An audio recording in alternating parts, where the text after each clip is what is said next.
Welcome to this explainer. If you're the kind of fan who loves dissecting tactical setups, really getting into the nitty-gritty of how a match is won or lost, well, you're in the exact right place. Today, we're breaking down the opening night clash of the Premier League season. We're looking at exactly how Arsenal systematically dismantled Coventry.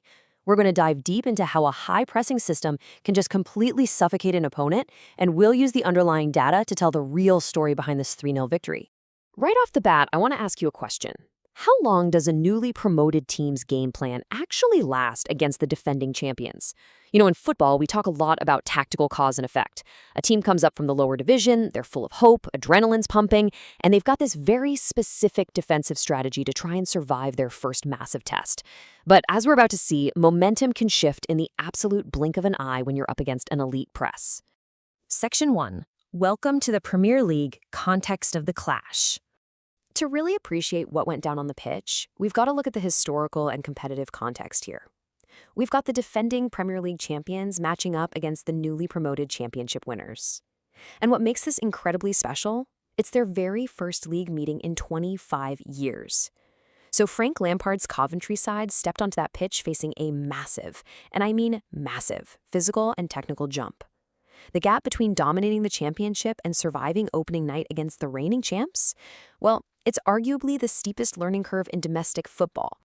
Section 2. The press that broke Coventry. The 15th minute turning point. Okay, let's dive right into this. What's super interesting here is what was happening right before everything changed. If you look at minutes 1 through 14, Coventry actually started the game with a really solid shape and organization. I mean, their initial game plan was working. They were surviving the opening exchanges, they were dealing with the intense atmosphere, and they were holding the champions at bay. For a newly promoted side, getting through those first 10 or 15 minutes unscathed, that's priority number 1.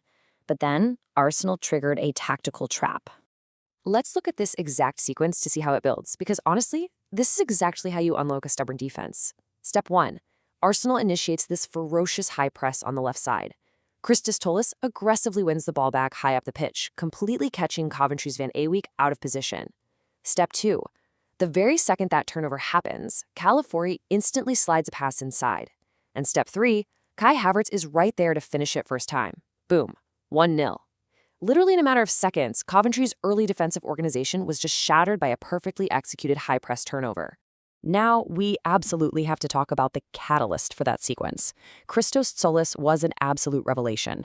To do this on your Premier League debut, it's just remarkable. He was the vital X factor early on for Arsenal. By bringing immediate returns on his debut, he proved that Arsenal suddenly have a left-sided threat that looks totally 100% ready-made for their pressing system. He drove the press, he forced the error, and he completely changed the temperature of the entire match. Section 3. Clinical finishing kills the game. Extending the lead. This timeline traces exactly how ruthlessly Arsenal turns chance creation into a guaranteed 3 points. At the 15-minute mark, you have that Havertz finish we just broke down. Then, only 8 minutes later at minute 23, Saka gets a tap-in, and just 4 minutes into the second half, at minute 49, Odegaard scores.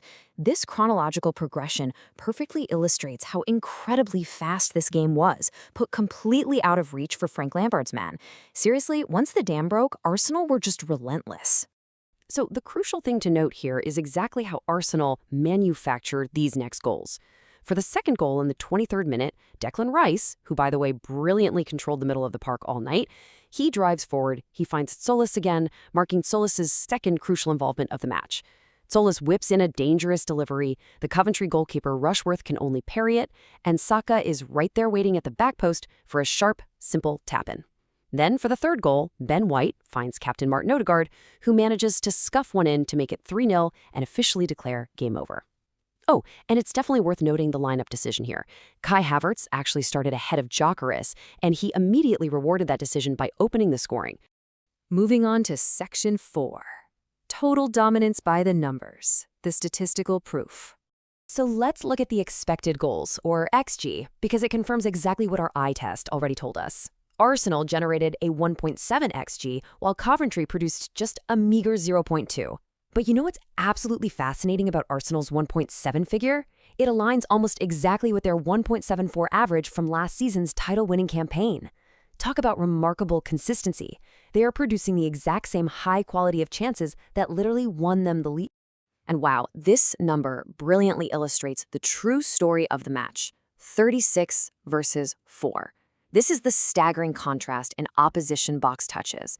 The gap in this game wasn't just about clinical finishing, it was entirely territorial. I mean, to have 36 touches inside your opponent's penalty area while only allowing 4 in your own, that visually proves that Coventry was completely suffocated. Arsenal's backline basically had the night off. They barely even had to defend. To round out the data here, the contrast gets even starker. Arsenal dominated possession, taking roughly 2/3 of the ball at 65% compared to Coventry's 35%. Offensively, they generated 20 shots to Coventry's 4. But take a look at that final row. This is genuinely shocking.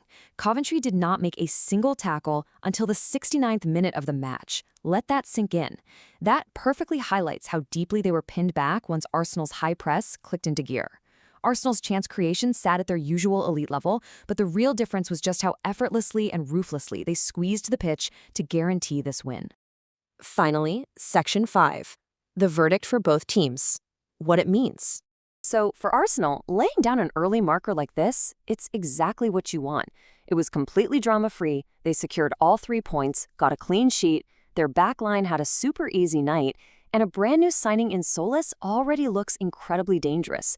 Honestly, it is the perfect start to a title defense. But for Coventry, this was a very harsh reality check.